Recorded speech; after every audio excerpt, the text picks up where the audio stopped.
Bonjour et bienvenue dans Ose, le magazine de la sexualité et de la vie amoureuse. Aujourd'hui, je vais vous parler de l'impact du corps et de l'image de soi dans la sexualité.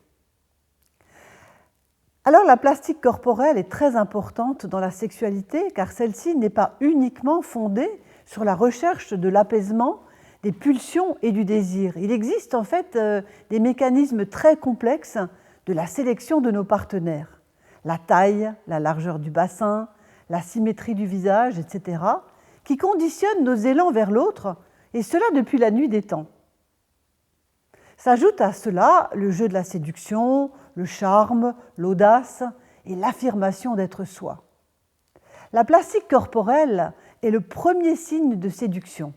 Notre silhouette, nos volumes musculaires, le grain de la peau, la brillance des cheveux, les traits du visage, etc., etc.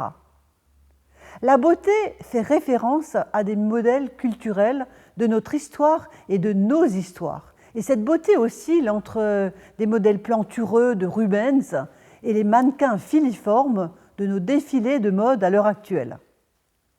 La construction de notre image se met en place dès l'enfance et elle conditionne la confiance que nous portons à notre capital beauté et à notre capacité à nous séduire, mais à séduire autrui.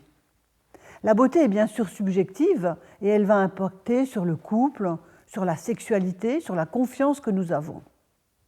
La construction de l'image de soi se met en place quand nous sommes un enfant, avec les parents, avec l'entourage qui va porter un regard bienveillant ou une appréciation sur le tout petit, qui vont lui transmettre un démarrage de cette confiance en soi ou des complexes, et la capacité à séduire ou ne pas séduire. L'impact des médias va rajouter. Les copains à l'école, le talent, la capacité sportive vont conditionner cette notion de normalité. Et l'apparition des complexes est bien sûr imminente. Le nez, le ventre, les seins, les fesses. Chaque culture et chaque période de l'histoire a ses lubies. En règle générale, je me rends compte que les hommes se plaignent du pas assez. Ils n'ont pas assez de muscles, de taille, de cheveux, de poils et un pénis pas assez long. Et les femmes, du trop de seins, trop de gras, trop de ventre. Que convient-il de faire? Plaire à qui et en quel honneur? Faut-il se battre ou faut-il baisser les bras pour acquérir l'image de soi que l'on convoite?